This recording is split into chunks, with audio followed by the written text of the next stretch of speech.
పైకి రాజుని గురించి రత్నప్రభతో చొలోక్తులు విసురుతున్న పంకజానికి చాలా ఈర్ష. రత్నప్రభకి రాజుకి ఎక్కువ ఆత్మీయత ఉందని, రాజు తనతో అంత చనువుగా అంత అనురాగంతో సంచరించడని కోపం. రాజంటే పంకజానికి చాలా ఇష్టం. మొదటిసారి రాజుని రత్నప్రభ పరిచయం చేసినాడే అతను ఆమెని ఆకర్షించాడు. కానీ ఆ విషయం రాజుతో కానీ రత్నప్రభతో కానీ చెప్పే ధైర్యం పంకజంకి లేదు. ఈర్ష లోపల దాచుకుని మనిషి ఉడికిపోతోంది. రత్నప్రభ రాజు ఏకాంతంగా ఉండడానికి కావాలని తమని వదిలి అలా చెట్ల మధ్యకి వెళ్లారని పంకజానికి తెలుసు.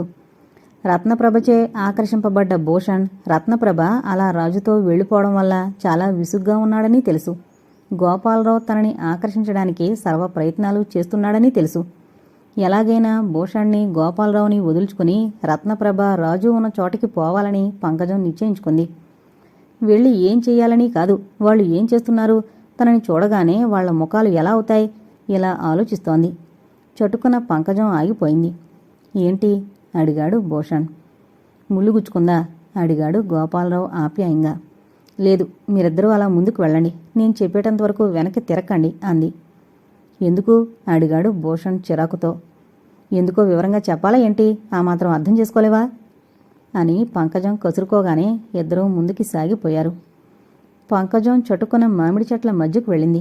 గబగబా నడవడం ప్రారంభించింది. ఆ ప్రాంతానే ఎక్కడో ఉండుండాలి రాజు రత్నప్రభ. కొమ్మల సందుల్లోంచి ఆకుల సందుల్లోంచి ఎండ పడుతోంది. సూర్యుడికి అడ్డంగా ఒక పెద్ద జల్లెడ పెట్టినట్లు ఆ వెలుగు కన్నా నీడ ఎక్కువగా ఉంది. వాళ్ల గొంతులు వినిపించవేం, మాట్లాడుకోకుండా ఏం చేస్తున్నారు, దగ్గరలోనే ఉండుండాలి. పంకజం త్వరగా నడుస్తోంది. మామిడి తోటలో ఎందుకింత నిశ్శబ్దం, పక్షులు కూడా లేవా, అవి ఎందుకు కిచకిచమండం లేదు, గాలి లేదు, ఆకు కూడా కదలడం లేదు. ఒక రకంగా ఈ నిశ్శబ్దం మంచిదే. రాజు రత్నప్రభ కంఠస్వరాలు స్పష్టంగా వినపడతాయి.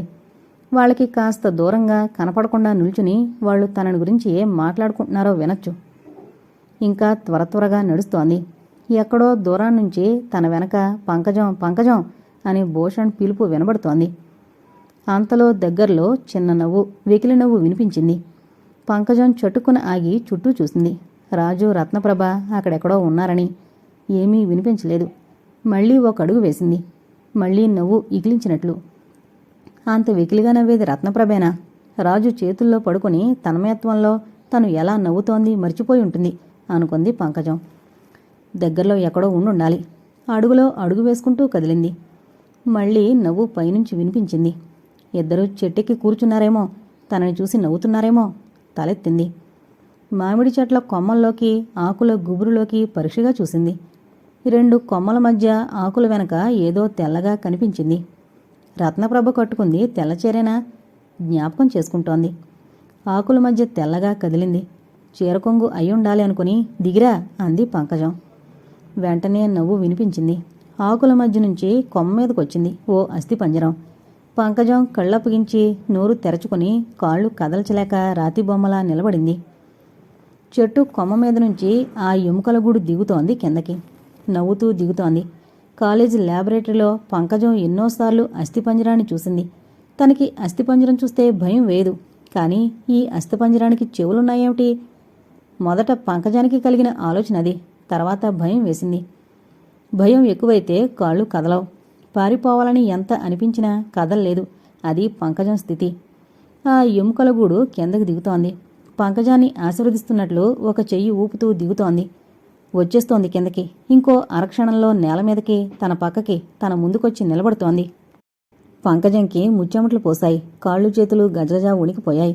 దవడ ఆడిపోతోంది. రెండు అరచేతులతో మొహం కప్పుకుని వెనక్కి తిరిగి పరిగెత్తింది. 4 అడుగులు వేసిన తర్వాత ఎవరో ఎదురుగా నిలబడి తన భుజం మీద చేయి వేసి ఆపారు. మొహం మీద నుంచి చేతులు తీసింది. చీకటి గుంటల్లా ఉన్న గుంటకళ్ళు, ఊగుతున్న నున్నని తెల్లని తల. అది ఎముకల గూడు. ఎముకల చెయ్యి తన భుజం మీద. ఒక్క పులికేక పెట్టి కింద పడిపోయింది పంకజం. ఆ ఒక్క కేకకి చెట్లలో ఉన్న ఉడతలు పక్షులు ఒక్కసారిగా కదిలాయి. అన్ని చెట్లు ఒక్కసారిగా ఊగినట్లయింది. రాజు రత్నప్రభ మీద నుంచి చేతులు తీసేసి పరిగెత్తాడు. రాజు, నాకు భయం వేస్తోంది అరిచింది రత్నప్రభ. నువ్వు పరిగెత్తుకురా అన్నాడు. ఆ కేక కుడివైపు నుంచి వినిపించింది. ఆ అరిచింది పంకజమే అని రాజుకు తెలుసు. చెట్ల మధ్య నుంచి పరిగెత్తాడు. పంకజం పంకజం ఎక్కడా అరుస్తున్నాడు భూషణ్ ఇంకెక్కడి నుంచో. శిక్షణ పొందిన డిటెక్టివ్ రాజు ఏ వైపు నుంచి అరుపు వినిపించిందో, అరిచిన మనిషి ఎంత దూరంలో ఉందో తెలుసుకున్నాడు. పరిగెత్తుతున్నాడు. ముందు గులాబీ రంగు చీరకుచ్చుళ్ళు కనిపించాయి. తర్వాత ఆమె తల కనిపించింది. పంకజం పంకజం అంటూ దగ్గరికి వెళ్ళాడు. పంకజం బోర్లా పడుకుంది. మాట లేదు. పంకజం పంకజం ఏమైంది అడిగాడు ఆమె పక్కన మోకాళ్ళ మీద కూర్చుంటూ. ఆమె తల మీద ఒక చెయ్యి వేసి రెండో చేత్తో ఆమె నాడి పరీక్ష చేస్తున్నాడు. పంకజం మాట్లాడే స్థితిలో లేదు. నాడి త్వర త్వరగా కొట్టుకుంటోంది. మొహం కందిపోయింది.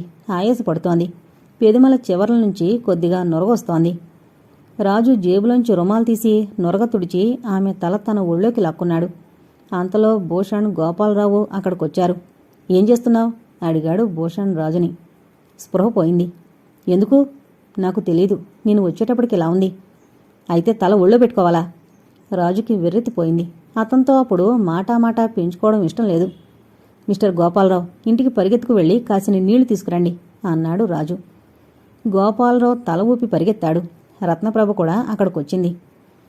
రాజు ఒళ్ళో పంకజాన్ని ఈర్షతో చూసి ఏమైంది అడిగింది. తెలీదు అన్నాడు రాజు. శుశ్రూష చేయడం భూషణ్కి ఒప్పజెప్పరాదు అంది. రాజు భూషణ్ని చూసి తల ఊపాడు దగ్గరికి రమ్మని. పంకజం తల అతని ఒళ్ళో పెట్టి రాజు లేచి నిల్చుని భయపడింది. ఎందుకు భయపడింది? అసలు ఒంటరిగా ఇక్కడికెందుకొచ్చింది అడిగాడు. పంకజం ఎందుకు ఒంటరిగా వెళ్ళింది భూషణ్ చెప్పాడు. రాజు ఆ చుట్టుపక్కల నేలని చెట్లని పరీక్షగా చూశాడు. భయపడ్డానికి ఏదీ కనిపించలేదు. మనల్ని డిస్టర్బ్ చేయడానికి అరిచిందేమో అంది రత్నప్రభ నెమ్మదిగా.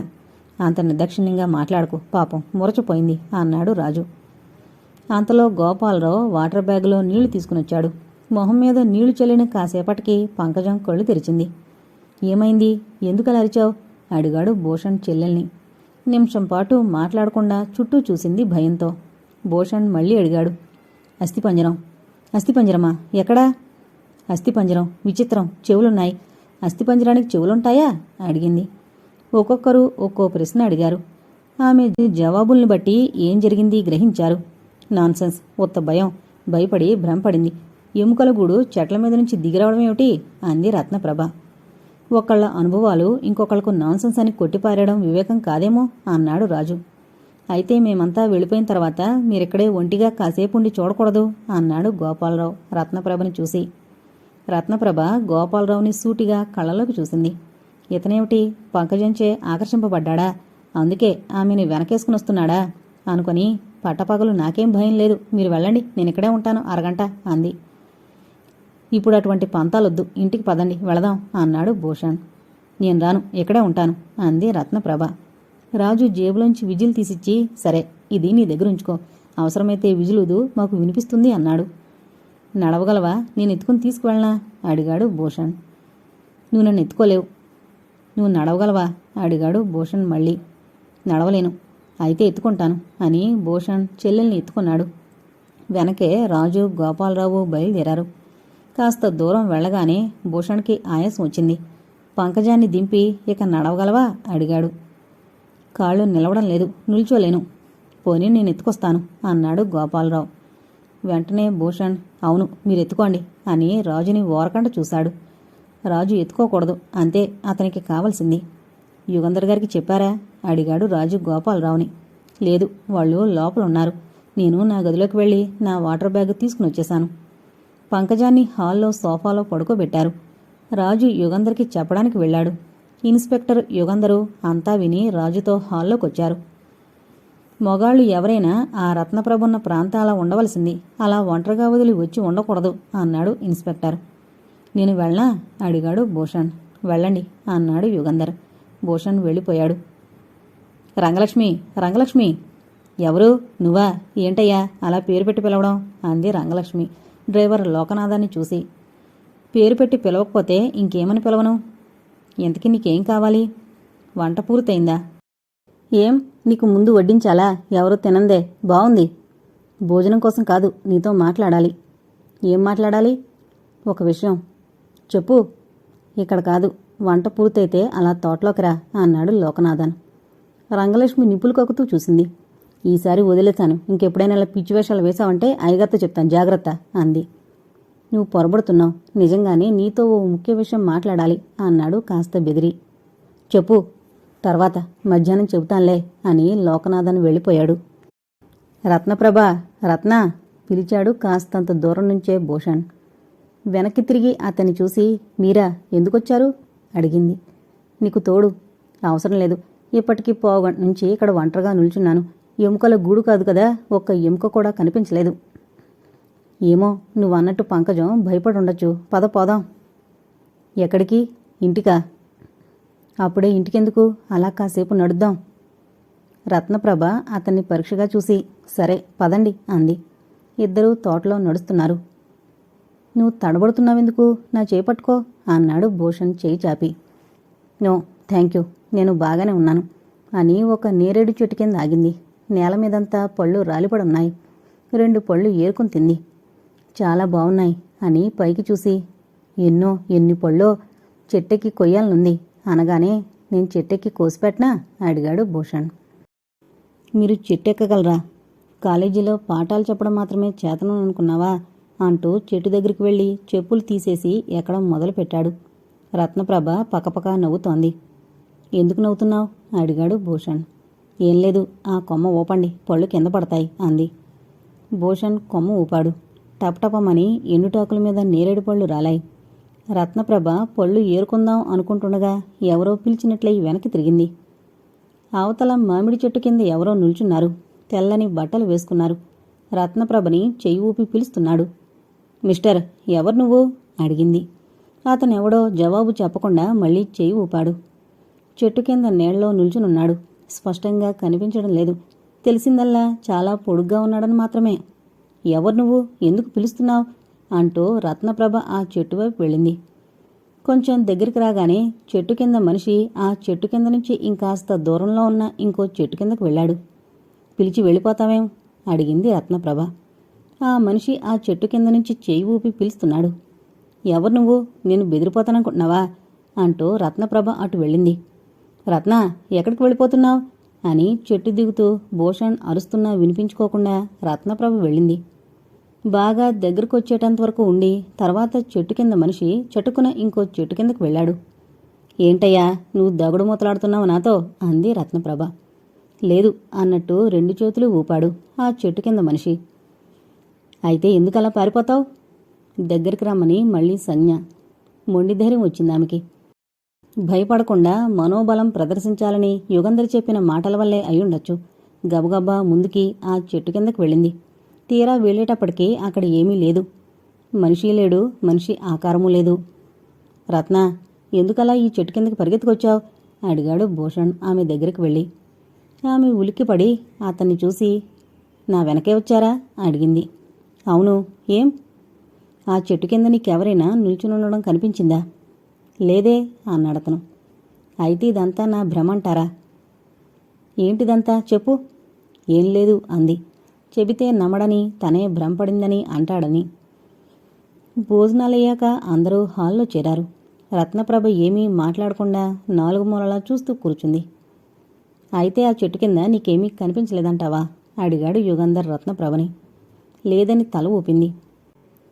ఇప్పటికీ జరిగిన వాటిని గురించి ఆలోచిస్తే అతి విచిత్రంగా ఉంది. ఒకరికి కనిపించింది, ఇంకొకరికి కనిపించడం లేదు, అక్కడే ఉన్నా.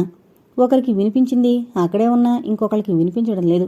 మనందరికీ కలిగిన అనుభవం ఒకటే, ఆ గదిలో చల్లని చోటు, అంతే అన్నాడు యుగంధర్. ఇలా ఒకళ్ళకి కనిపించింది, ఇంకొకళ్ళకి కనిపించకపోవడానికి కారణం వాళ్ళ మనసుల్లో ఉన్న భయాలు, వాళ్ళకి కలిగిన భ్రాంతి అయ్యుండొచ్చుగా అన్నాడు భూషణ్. మిగతా వాళ్ళు అందరూ అలా అనుకోవడానికి అవకాశం ఉంది, కానీ ఆ అనుభవం పొందిన వాళ్ళు ఒప్పుకోరు. బహుశా పంకజం ఇప్పుడు ఇన్స్పెక్టర్కి కలిగిన అనుభవం నిజమే అయ్యుండొచ్చని ఒప్పుకుంటుంది. అలాగే ఇన్స్పెక్టరు పంకజానికి అస్థిపంజరం నిజంగానే కనిపించి ఉండొచ్చునని అంగీకరిస్తారనుకుంటాను అన్నాడు యుగంధర్. యుగంధర్ ఆ మాట అంటుండగానే మెట్ల మీద ఎవరో నడిచినట్లయి అటు తిరిగి చూశాడు. ఎవరో మెట్లెక్కి మలుపు తిరిగినట్లు వినిపించింది. ఎవరో మేడ మీదకు వెళ్ళినట్లున్నారు అన్నాడు. అవును, అడుగుల చప్పుడు వినిపించింది అన్నాడు రాజు. అందరం ఇక్కడే ఉన్నాం, రంగలక్ష్మో లోకనాథమో అయి ఉండాలి అన్నాడు సత్యనారాయణరావు. వాళ్ళైతే హాల్లోంచి మన కళ్ళ ముందు నుంచి వెళ్లాలిగా, ఎలా వెళ్ళుంటారు అంటూ యుగంధర్ లేచాడు. యుగంధర్ వెనకే రాజు వెళ్ళాడు. ఇద్దరు డిటెక్టివ్లు గబగబా మెట్లెక్కారు. హాలు తలుపు మూసుంది. యుగంధర్ తలుపు తోశాడు. రాలేదు. ఎవరు లోపల? తలుపు తీయండి అరిచాడు. లోపల ఎవరో కుర్చీలోంచి లేచినట్లు కుర్చీ కీచుమంది. తెరవండి మళ్ళీ అరిచాడు. జవాబు లేదు. మళ్ళీ తలుపు తోశాడు. తెరుచుకోలేదు. లోపల గడిపెట్టి ఉండాలి అనుకుని వెంటనే తలుపు తెరవకపోతే తలుపులు బద్దలు కొడతాను అన్నాడు. మళ్ళీ కుర్చీ కీచుమంది. క్షణం తర్వాత తలుపు గడియ లాగినట్లు చప్పుడైంది. యుగంధర్ తలుపు తోశాడు. తెరుచుకుంది. హాల్లో ఎవరూ లేరు. అవతలున్న గదుల్లోకి వెళ్ళుండాలి ఎవరో అన్నాడు రాజు. యుగంధర్ తలుపు దగ్గరే నుంచుని పరీక్షగా అన్ని వైపులా చూస్తున్నాడు. హాల్లోంచున్న 4 గదులు తలుపులు బయట గడియలు పెట్టున్నాయి. బాల్కనీలోకి వెళ్లే తలుపు కూడా గడియ పెట్టుంది. రాజు ఒక్కొక్క తలుపు దగ్గరికి వెళ్లి గడియలు పరీక్ష చేశాడు. కిటుకేమీ లేదు అన్నాడు నిస్పృహతో. యుగంధర్ తల ఊపి లోపల చప్పుడు స్పష్టంగా వినిపించింది కానీ అన్నాడు. రాజు శ్రద్ధగా వింటున్నాడు. గాలికి ఏదో కదిలి మనకి అలా అనిపించిందేమో. ఈ గదిలో ఎవరూ లేరుగా పద అన్నాడు యుగంధర్.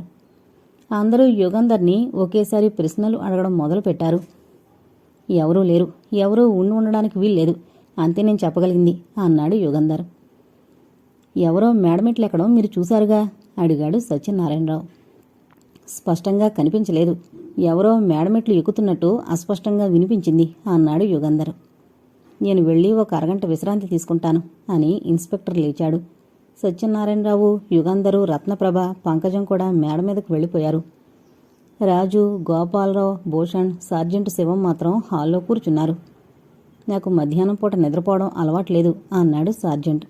నాకును అన్నాడు భూషణ్. ప్యాకెట్ ఆడుకుందామా అడిగాడు రాజు. Very good idea. కానీ ప్యాకేది అడిగాడు గోపాలరావు. నా దగ్గరుంది అని రాజు తన గదిలోకి వెళ్లి పేక తీసుకునొచ్చాడు. బల్ల చుట్టూ 4 కుర్చీలు వేసుకుని ఆడడం ప్రారంభించారు. వంటిల్లు కడిగేసి భోజనాల గదిలో చాపపరుచుకుని పడుకుని విసురుకుంటోంది రంగలక్ష్మి. నిద్రపోతున్నావా అన్న ప్రశ్న వినపడగానే ఉలిక్కిపడి లేచి కూర్చుని ఎవరు అని డ్రైవర్ లోకనాథాన్ని చూసి నువ్వా, అలా చెడి చెప్పులు లేకుండా ఎందుకొస్తావు ఏంటి అడిగింది విసుగ్గా. నీతో మాట్లాడాలని చెప్పానుగా. అవును చెప్పో, మాట్లాడు. నువ్వు ఎవరికీ చెప్పకూడదు. చెప్పంలే. మీ అయ్యగారికి, ఇన్స్పెక్టర్ గారికి అసలు చెప్పకూడదు. చెప్పనన్నానుగా. నా మాట విని నాకు సహాయం చేశావంటే నువ్వింక వంట పని చేయవలసిన అవసరం ఉండదు. సరే, అసలు విషయం ఏంటో చెప్పు. చక్కగా ఓ మేడ కొనుక్కుని అద్దెకిచ్చి చేతి నిండా డబ్బుతో నీ ఇష్టం. చెప్పవయ్యా ఏంటో. ఎవరికీ చెప్పకూడదు. ఎన్నిసార్లు చెప్పాలి చెప్పనని? లోకనాథన్ చెప్పడం ప్రారంభించాడు. రంగలక్ష్మి ఓపికతో వింది అరగంట సేపు. నీకు పిచ్చి పట్టింది. ఈ దెయ్యాల కొంపలకొస్తే అంతే అవుతుంది. మీ అయ్యగారికి చెప్పి ఇంటికి వెళ్ళిపో అంది నవ్వుతూ. రంగలక్ష్మి, నీకిష్టం లేకపోతే, నాకు సహాయం చేయదలుచుకోకపోతే మాట్లాడకుండా ఊరుకో. నా తంటాలు నేను పడతాను. అంతేకాని నువ్వు ఎవరికైనా చెప్పావా నేను ఊరుకోను. మాటిచ్చావు అన్నాడు కోపంగా. చెప్పంలే, కానీ ఇది పిచ్చి ఆలోచన. పిచ్చి కాదు. అయినా ప్రయత్నం చేయడంలో నష్టమేమీ లేదుగా. రంగలక్ష్మి 5 నిమిషాలు ఆలోచించి సరేలే నువ్వెళ్ళు, తర్వాత చెబుతాను అంది. లోకనాథన్ వెళ్ళిపోయాడు. గోపాలరావు పేక ముక్కలు బల్లమీద పడేసి 3 గంటలైంది, టీ తాగితే బాగుంటుంది అన్నాడు. రంగలక్ష్మికి చెబితే సరి, 5 నిమిషాల్లో చేస్తుంది. సార్జెంటు శివం అనగానే గోపాలరావు లేచి నేను చెప్పొస్తాను అని బయలుదేరాడు. రంగలక్ష్మి కళ్ళు మూసుకుని పడుకునుంది భోజనాల సావిట్లో. ఒక చెయ్యి తల కింద పెట్టుకుంది. 5 నిమిషాల పాటు చప్పుడు చేయకుండా నిలబడి ఆమెని చూశాడు. తర్వాత పిలిచాడు నెమ్మదిగా. ఆమె నిద్ర లేవకపోతే తట్టి లేపొచ్చునని ఆశ లోపల. రంగలక్ష్మి చటుక్కున లేచి బట్టలు సర్దుకుని దూరంగా వెళ్ళి ఏమండి అంది. మేం 4 పేకాడుతున్నాం, మాకు టీ కావాలి అన్నాడు గోపాలరావు. 10 నిమిషాల్లో చేసి తీసుకొస్తాను అందామె. నువ్వు తీసుకురావడం దేనికి? ట్రేలో పెట్టు, నేనొచ్చి తీసుకువెళతాను అన్నాడు గోపాలరావు. రంగలక్ష్మి గోపాలరావుని ఆపాదమస్తకం పరీక్షగా చూసింది. చిన్న నవ్వు నవ్వి రండి అంది. గోపాలరావు హాల్లోకి వెళ్ళి 10 నిమిషాల్లో టీ తయారవుతుంది అని చెప్పి పేక ముక్కలు తీసుకొచ్చాడు. సరిగ్గా 10 నిమిషాల తర్వాత గోపాలరావు మళ్లీ వంటింట్లోకి వెళ్ళాడు. కప్పుల్లో టీ పోసి ట్రేలో పెట్టి సిద్ధంగా ఉంచింది రంగలక్ష్మి. ట్రే లేవు, నేను తీసుకువెళతాను అని చేతులు జాపాడు. ట్రే అందుకుంటూ ఆమె చేతివేళ్ల కొసల్ని ముట్టుకున్నాడు. నవ్వుతూ ఆమె కళ్ళలోకి చూశాడు. ఆమె కూడా నవ్వింది. తన వేళ్లతో ఆమె వేళ్లను నొక్కాడు. ఆమె చిన్నగా నవ్వింది. చటుక్కున ముందు కొంగి పెదవుల మీద ముద్దు పెట్టుకున్నాడు. ఆమె ఇంకా నవ్వుతోంది. మళ్ళీ వస్తా అనేసి వెళ్ళిపోయాడు. రత్నప్రభ, పంకజం వాళ్ల గదుల్లో పడుకున్నారు. ఇద్దరికీ మధ్యాహ్నం పూట నిద్రపోవడం అలవాట్లేదు. పొద్దుట్నుంచి బాగా తిరిగారు. అలసిపోయి విశ్రాంతి తీసుకుంటున్నారు. పెట్టెలోంచి ఏదైనా పుస్తకం తీసుకుని చదువుకుందామని రత్నప్రభ తన తోలు పెట్టెవైపు చూసింది. పెట్టె మూసే ఉంది గాని అందులోంచి చీర అంచు బయటకు వేలాడుతోంది. ఎవరు పెట్టి తెరిచారా అనుకుంటూ వెళ్ళి పెట్టి తెరిచింది. నీలం కవరు. దానిమీద రత్నప్రభ అనే అక్షరాలు కనిపించాయి. కవరు తీసి చింపింది. రత్నప్రభకి, నీ అనుమతి లేకుండా నీ పెట్టి తెరిచినందుకు క్షమించు. ఈ ఉత్తరం నీ చేతికి స్వయంగా ఇచ్చే ధైర్యం లేక నీకు కనిపించేలా ఎక్కడైనా ఉంచాలని నీ పెట్టి తెరిచి అందులో పెట్టాను. రత్న, నేను నిన్ను ప్రేమిస్తున్నాను. ఇంతకన్నా ఏం చెప్పను. నా ఈ ఉత్తరానికి జవాబు రాస్తావా? ఒక మాట, ఆ రాజు విషయం జాగ్రత్త. అనాలోచితంగా అతనికి నీ గుండెని ఇచ్చేశావా తర్వాత చాలా బాధపడతావు. ఏ ఒక్క స్త్రీని సంపూర్ణంగా ప్రేమించే తత్వం కాదు అతంది. 4 రోజులు నీతో తిరిగి 5వ రోజు నిన్ను సులభంగా మరిచిపోతాడు. భూషణ్. రత్నప్రభ ఆ ఉత్తరం చదివి తనలో తను నవ్వుకుంది. భూషణ్కి తన మీద ఇష్టం అని రత్నప్రభకి చాలా రోజుల నుంచి తెలుసు. అతని చూపుల్లో, అతని మాటల్లో, అతని ప్రవర్తనలో స్పష్టంగా తెలుస్తూనే ఉంది. ఉత్తరం మళ్ళీ కవర్లో పెట్టి అడుక్కి తోసేసింది. పాపం మంచివాడు, అతన్ని బాధ పెట్టకూడదు అనుకుంది. అంతలో యుగంధర్, యుగంధర్ అన్న కేకలు వినపడ్డాయి. రత్నప్రభ నడవలోకి పరిగెత్తింది. యుగంధర్ తన గదిలోంచి హాలు వైపు పరిగెత్తడం చూసి, పంకజం లేచిరా అని అరచి యుగంధర్ వెనకే వెళ్ళింది. మేడ మీద హాల్లో లాయర్ సత్యనారాయణరావు, ఇన్స్పెక్టర్ స్వరాజ్యరావు, సత్యనారాయణరావు గది తలుపుల ముందు నిల్చునున్నారు. ఏంటి, ఎందుకిలా కేకేశారు అడిగాడు యుగంధర్. అటు చూడండి అన్నాడు సత్యనారాయణరావు. యుగంధర్ వెనక నిల్చున్న రత్నప్రభ ఇద్దరూ గదిలోకి చూశారు. బల్ల మీద 2 కుర్చీలు, ఆ 2 కుర్చీల మీద అడ్డంగా బీరువా మీద నిలువున షెల్ఫ్ మీద సత్యనారాయణరావు తోలు పెట్టే హోల్డాలు, ఇలా ఒకదాని మీద ఒకటి కప్పు వరకు పేర్చబడున్నాయి. ఎవరు పెట్టారిలా అడిగాడు యుగంధర్. ఏమో అన్నాడు సత్యనారాయణరావు. మీరు గదిలో ఉండగానే ఇలా జరిగిందా? లేదు, నేను లేచి బాల్కనీలోకి వెళ్ళి 2 నిమిషాల్లో తిరిగొచ్చాను. నేను వెళ్ళేటప్పుడు ఈ సామాన్లన్నీ వాటి స్థానాల్లో ఉన్నాయి. నేను గదిలో లేని 2 నిమిషాల్లోనే ఇలా జరిగింది అన్నాడు సత్యనారాయణరావు. చూడండి యుగంధర్, ఆ బీరువా 2 కుర్చీల మీద ఎలా బ్యాలెన్సు చేయబడిందో. ఆ బీరువానెత్తి అలా పెట్టాలంటే కనీసం 6 మనుషులైనా కావాలి అన్నాడు ఇన్స్పెక్టర్. యుగంధర్ మాట్లాడకుండా గదిలోకి వెళ్ళబోతున్నాడు. సత్యనారాయణరావు యుగంధర్ చేయి పట్టుకుని, దగ్గరికి వెళ్ళకండి, ఏ క్షణాన్నైనా అవన్నీ కింద పడచ్చు అన్నాడు. యుగంధర్ చిన్నగా నవ్వి, వీటన్నింటినీ దింపి కింద పెట్టాలిగా, గదిలోకి వెళ్లకుండా ఎలా కింద పెట్టడం? రాజుని, మిగతా వాళ్ళని పిలవండి అన్నాడు గదిలోకి వెళుతూ. నేను పిలుస్తాను అని రత్నప్రభ వెళ్ళింది. యుగంధర్తో పాటు ఇన్స్పెక్టర్ కూడా గదిలోకి వెళ్ళాడు.